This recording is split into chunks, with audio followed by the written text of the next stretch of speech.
Nous allons plonger dans la FIFA Gate. Gianni Infantino est visé par une procédure pénale en Suisse. On ira en France évoquer la Coupe de la Ligue. Le PSG qui vise le Grand Chelem Lyon est sous pression. Et puis en Angleterre, Jürgen Klopp élu entraîneur de l'année par ses pairs. Voilà le menu principal. C'est avec Michel Takpa. Bonsoir Michel. Bonsoir Samuel, bonsoir à tous.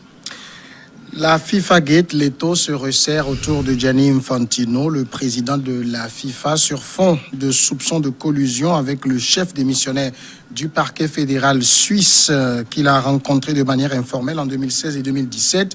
Le président de la FIFA a fait l'objet jeudi de l'ouverture d'une procédure pénale à son encontre. La tentaculaire affaire de corruption du FIFA Gate n'a pas terminé de faire des vagues dans le monde du football. D'abord, Michel Takpa peut nous rappeler un peu ce FIFA Gate, c'est quoi exactement? Ce sont des affaires, des soupçons de corruption qui, à un moment donné, on peut le dire, avaient emporté la FIFA à un moment donné. On sait que Sepp Blatter, le tout-puissant dirigeant de la FIFA, est parti. Maintenant, pourquoi aujourd'hui Gianni Infantino? Parce qu'il a été secrétaire général de la FIFA sous l'ère Blatter. Donc cela veut dire que c'est l'un des bras solides de l'ancien président Sepp Blatter. Pourquoi on s'acharne sur lui entre griffes aujourd'hui? C'est parce que voilà, il y a eu des rencontres informelles entre lui et Michael Lauber, qui était le chef du parquet fédéral suisse. C'est son ami, ils ont fréquenté ensemble, ils ont passé leur enfance ensemble. Donc entre 2016 et 2017, ils ont eu des rencontres informelles, ce qui est interdit. Alors aujourd'hui, si le parquet fédéral décide d'ouvrir une procédure pénale, ça veut dire on n'est plus vraiment à l'étape de soupçon, on a des faits concordants qui pointent Gianni Infantino. Oui, il y a des faits concordants puisque au cours du moment où la procédure, ou bien il y avait eu des soupçons, Gianni Infantino a eu, comme je l'ai dit tout à l'heure, à fréquenter son ami. Et donc on se dit qu'il se disait des choses entre eux, ils partageaient sans doute des choses. Il enveloppait, si je peux le dire ainsi, des secrets qui peut-être feront jour, peuvent faire surface un jour et qui peuvent véritablement aller à l'encontre de Gianni Infantino. Aujourd'hui, il faut dire que ce n'est plus Michael Lauber qui tente cette action contre Gianni Infantino parce que lui, il a démissionné il y a de cela 2 semaines. C'est un autre, Stéphane Keller, qui a ouvert finalement une procédure pénale contre Gianni Infantino et lui reproche abus d'autorité, violation du secret de fonction et entrave à l'action pénale. Alors à l'époque, l'affaire dont il s'agit, on sait que ça a fait tomber Sepp Blatter, on a pensé que c'en était fini. Finalement, qu'est-ce qu'on cherche à démêler au juste? On cherche à démêler tous ceux-là qui faisaient partie du réseau entre griffes de Sepp Blatter. Parce que, comme je l'ai dit, il était le tout-puissant président. Mais vous savez qu'un président ne peut pas faire, ne peut pas tracer une affaire de corruption seul. Ça veut dire qu'il a été aidé, surtout par des bras très proches. Et justement, Gianni Infantino, qui était secrétaire général, faisait partie de ses bras. Heureusement et malheureusement, il est devenu président de la FIFA à un moment donné. Donc, il y a des soupçons qui pèsent sur lui et on veut voir véritablement s'il est imbibé dans ces affaires qui ont emporté ses patrons et d'autres au niveau de la FIFA. Puisque ce n'était pas seulement Sepp Blatter. Il y a des présidents des différentes confédérations qui étaient aussi affiliés à la FIFA à un moment donné. Et donc, ces soupçons ont commencé à un moment donné où on sait que voilà, Gianni Infantino est non seulement le secrétaire de Sepp Blatter, mais aussi, il a aussi des histoires de collusion avec son ami dont je viens de parler, le chef du parquet fédéral suisse qui est Michael Lauber. Alors, on ne peut pas reprocher à Gianni Infantino ses amitiés. Non, on ne peut pas lui reprocher, mais bon, c'est vrai que je ne suis pas juriste, mais semblerait-il que dans la procédure pénale et dans le domaine du droit, il est interdit, surtout en Suisse, pour une autorité qui est de l'acabit de Sepp Blatter, de pouvoir avoir ces affaires de collusion avec son ami, même si, c'est vrai, c'est son ami d'enfance, celui-ci est chef du parquet suisse, donc il a une fonction, une certaine fonction, et on parle surtout des rencontres qui sont informelles. Alors ici, est-ce que Gianni Infantino a du souci à se faire? Oui, il a véritablement du souci à se faire parce que, comme je l'ai dit tout à l'heure, il était secrétaire général de cette Blatter.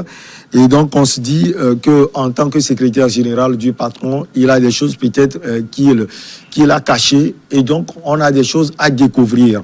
Parce que, vous savez, la fonction du secrétaire, le secrétaire dispose de beaucoup de dossiers du chef. Et jusque-là, on se pose des questions. Pourquoi cette Blatter, lui, il a été emporté et que Gianni Infantino, qui est l'un des bras droits de cette Blatter, n'a pas été emporté jusque-là.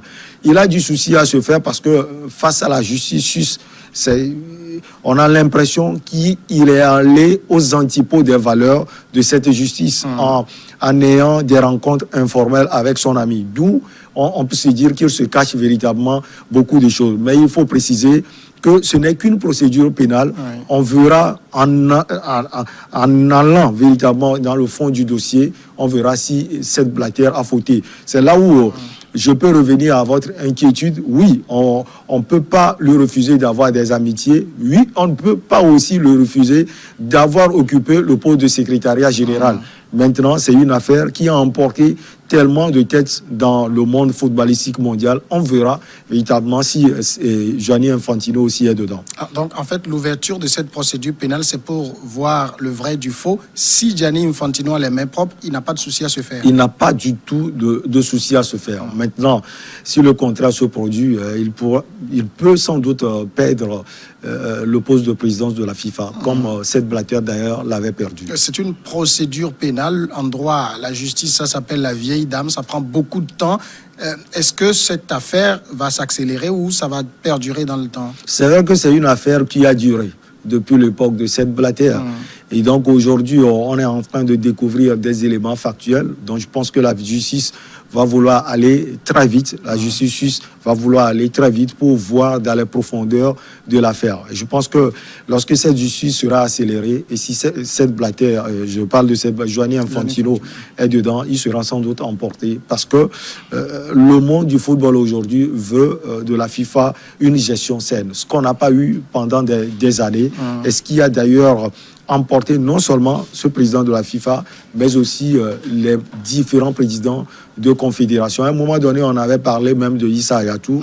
Bon, heureusement et malheureusement pour lui, il avait perdu à un moment donné le poste de présidence de la Confédération africaine de football. Alors, est-ce qu'il est possible aujourd'hui de faire la lumière sur ce qu'ont pu faire un certain nombre de personnes à la tête de la FIFA sans véritablement, j'allais dire, faire le procès de la FIFA elle-même en tant qu'entité?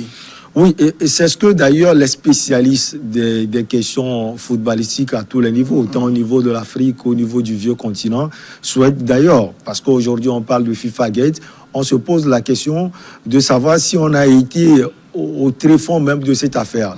Et on a l'impression finalement que ce sont des textes que certaines personnes ne voulaient pas. Cette Blatter est partie. On se pose des questions sur son ancien secrétaire et sur d'autres personnes qui l'ont entouré durant sa gestion. Donc oui, ce serait une bonne chose et c'est d'ailleurs le souhait de tout le monde de voir en profondeur tout ce qui a émaillé la gestion à un moment donné de la FIFA durant toutes ces années. Et si on est parti en profondeur, on verra ou bien on situera véritablement la responsabilité de tout le monde. La FIFA veut coopérer pleinement avec la justice suisse. Oui, et c'est ce qui est une bonne chose parce que depuis les soupçons de corruption, la FIFA a dit qu'elle est prête à collaborer.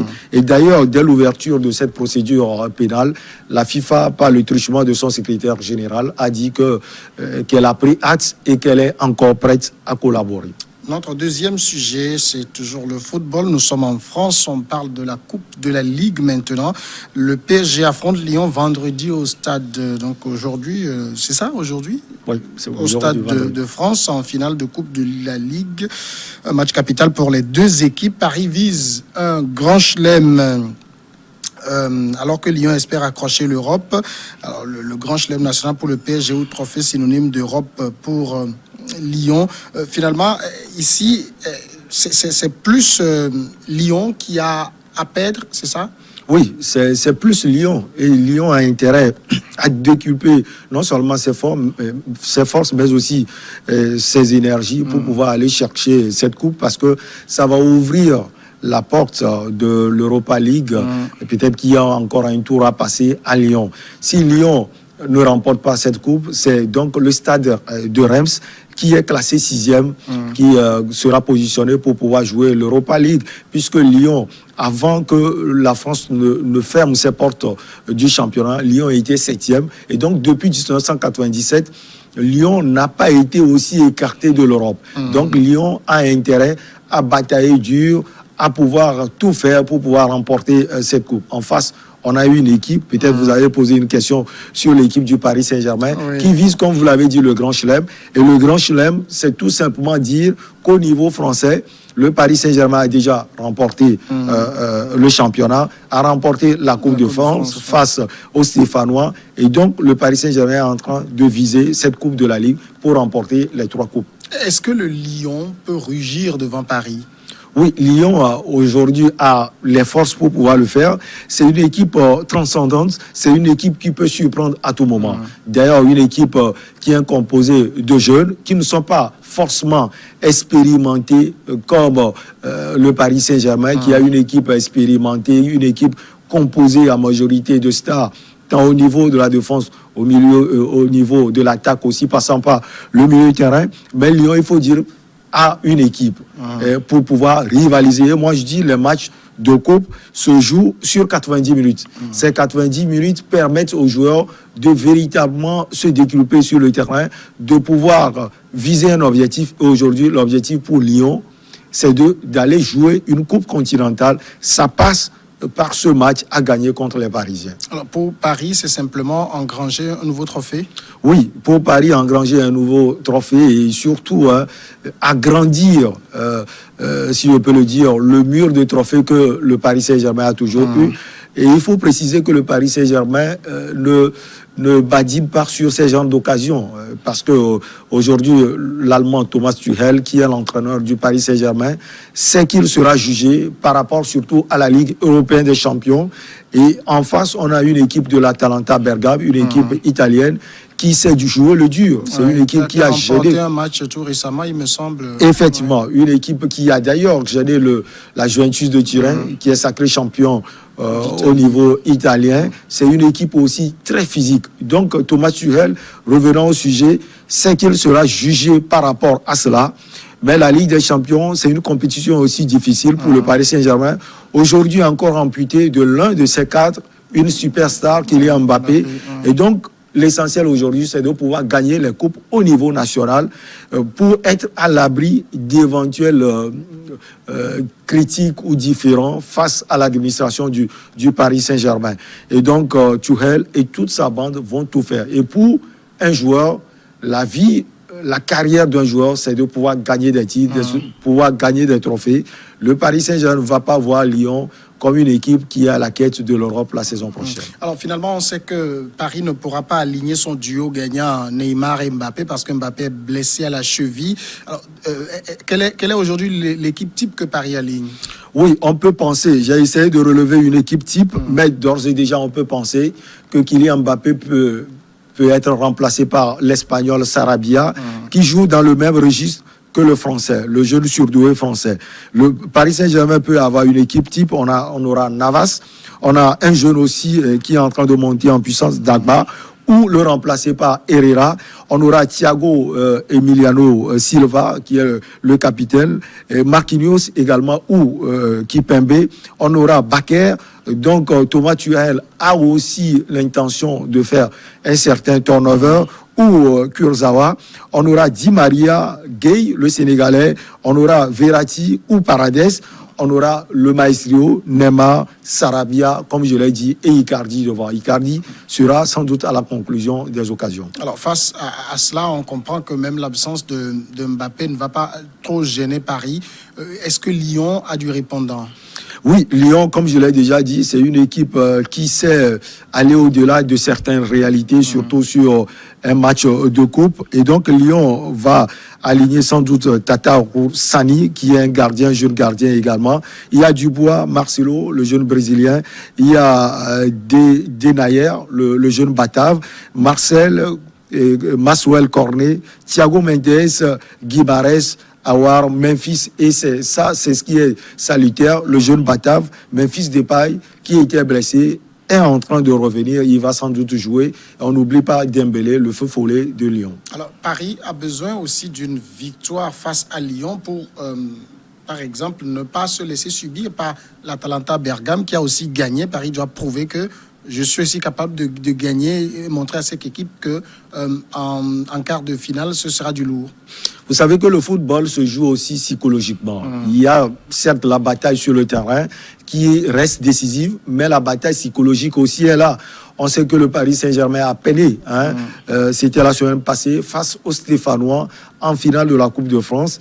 Le Paris Saint-Germain n'est arrivé qu'à marquer un but, ce qui est peut-être anormal quand on voit l'effectif du Paris Saint-Germain.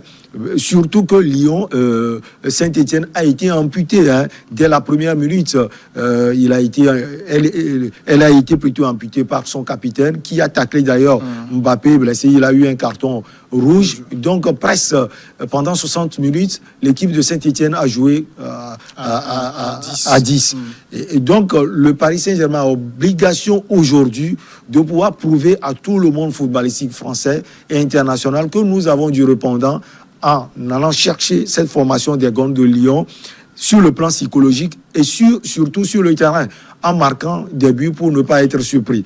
Et je vous dis, les gens ont été surpris du rendement de Lyon face à une équipe de la Juventus de Turin en match aller de la Ligue européenne des champions. C'est une équipe qui a aussi du répondant avec des joueurs capables de pouvoir gêner cette défense qui doute quelquefois du Paris Saint-Germain. Et donc, avant d'aborder l'Atalanta Bergame en Ligue des Champions, il faut aussi l'atout psychologique là, et ça passe par cette finale ce soir face aux Gonds de Lyon. Cette finale va se jouer sur les 90 minutes ou bien rapidement, la différence va être faite dès le début. Et quand on se réfère aux atouts du Paris Saint-Germain, on peut dire facilement que le Paris Saint-Germain peut faire la différence. Neymar est là dans tous les coups, très technique, c'est la superstar, il peut faire la différence à tout moment. Il y a Mauro Emmanuel Icardi, un goléador également, Di Maria qui joue avec une certaine maestria. Il y a aussi le derrière, même si il doute quelquefois, qui arrive aussi à contrecarrer les actions offensives. Mais je l'ai dit, il faut faire attention. Une équipe de Lyon peut surprendre. Vous jouez jusqu'à la 60e, voire 70e minute. Lyon peut planter un but et revenir en arrière. D'accord, rassure. Donc, l'Angleterre maintenant. Jürgen Klopp, élu entraîneur de l'année par ses pairs. Il a donc été élu lundi par l'association des entraîneurs de la Ligue anglaise.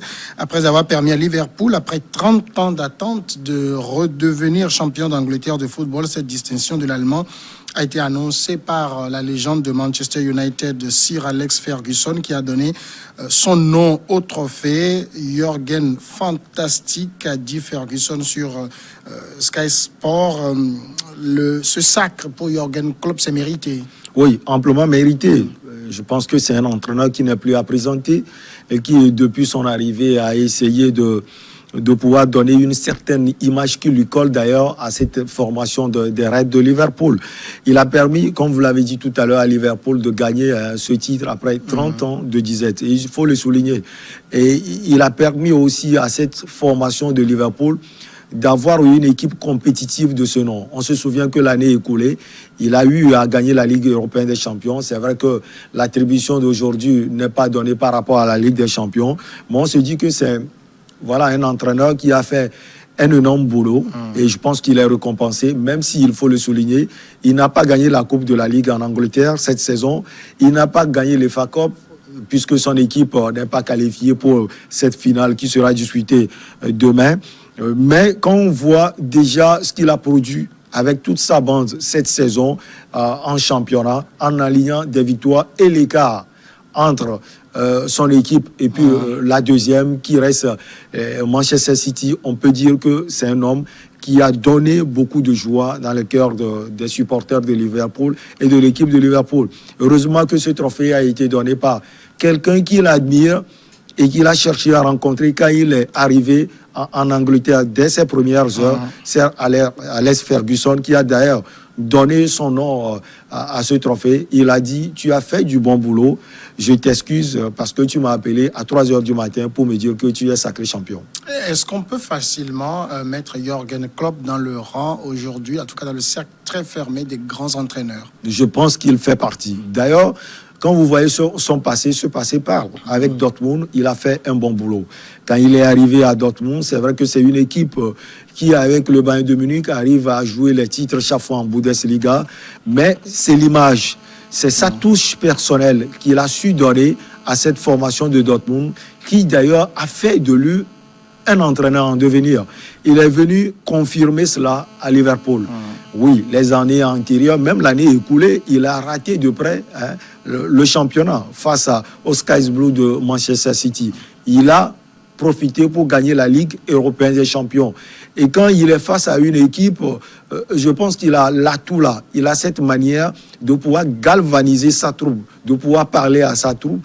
Pour moi, à part José Mourinho, Pep Guardiola, Ancelotti, des grands noms de ce métier d'entraîneur, Jürgen Klopp aujourd'hui fait partie de ce cercle fermé. Justement, qu'est-ce qui fait sa force à Jürgen Klopp? C'est quelqu'un qui a un style propre à lui-même. Oui, on parle souvent de José Mourinho. Moi particulièrement, je l'aime parce que José Mourinho, c'est quelqu'un qui est lui-même. Jürgen Klopp, je sens cela en lui. Il a sa touche personnelle. Et ce n'est pas une touche qui est basée forcément sur la défensive. C'est une touche plus équilibrée. Il a cette manière d'asseoir une équipe défensivement, d'asseoir une équipe aussi au niveau du milieu de terrain et surtout d'asseoir une équipe offensive.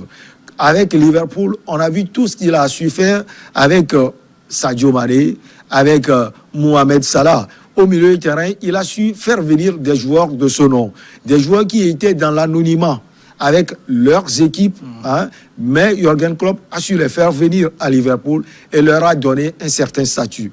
Et en défense, quand vous voyez la défense de Liverpool aujourd'hui, vous verrez que c'est une défense solide qui ne doute pas forcément devant même les attaquants les plus redoutés au monde. Il peut aussi se réjouir d'avoir dans son équipe de très grands joueurs qui font le boulot. Oui, vous savez, la vie d'un entraîneur, c'est aussi cela. Quand vous avez les meilleures équipes, les meilleurs joueurs plutôt, vous pouvez être satisfait. Mais l'essentiel, c'est de pouvoir chercher ces meilleurs joueurs. Et quand vous voyez ces meilleurs joueurs aujourd'hui, vous verrez que ce sont des joueurs qui ont un nom à partir de Liverpool.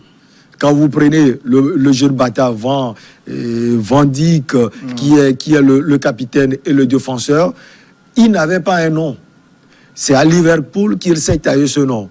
Quand vous voyez Mohamed Salah, quand vous voyez Sadio Mané, c'est vrai que ce sont des joueurs qui sont déjà connus, mais ils ont un statut à partir de ce qu'ils ont donné à Liverpool. Ça veut dire que l'entraîneur a su forger ces joueurs. Et je pense que ça fait partie de cette touche spéciale. Voilà, donc on va dire quelques mots de l'EFA Club. La finale, c'est demain. Et c'est sur New World Sport, c'est ça? Oui, c'est sur New World Sport à partir de 16h30 sur New World Sport 1 et Sport 2. Mais déjà avant 16h30, à partir de 15h30, il y aura un plateau spécial qui sera dirigé par Seyram Koudahe. Et autour de lui, il y aura Armel Ouaba, il y aura Olivier Prince-Koyoda, je serai là également. Il y aura Magloire Adokou, qui est aussi consultant également. Et puis, on aura Senatikou et Junior Laris qui vont nous retransmettre le match. Je vous avoue que c'est la première fois que j'entends ce nom. C'est quoi le FA Club?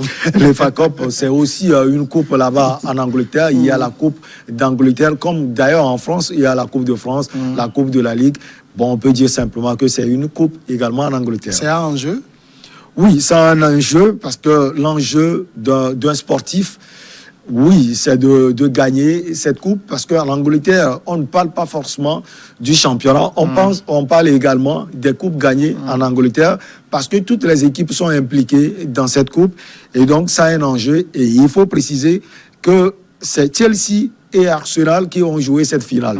Chelsea, qui cette saison n'a pas gagné grand-chose, sauf une place en Ligue européenne des champions avec le jeune entraîneur Frank Lampard, et Arsenal, qui franchement n'a rien fourni comme copie cette saison. Et donc, Michael Arteta a intérêt à gagner cette coupe pour sauver sa saison. Michel Takpa, merci. C'est moi qui vous remercie. Voilà qui nous amène maintenant à la pause et nous revenons après pour Regard croisé.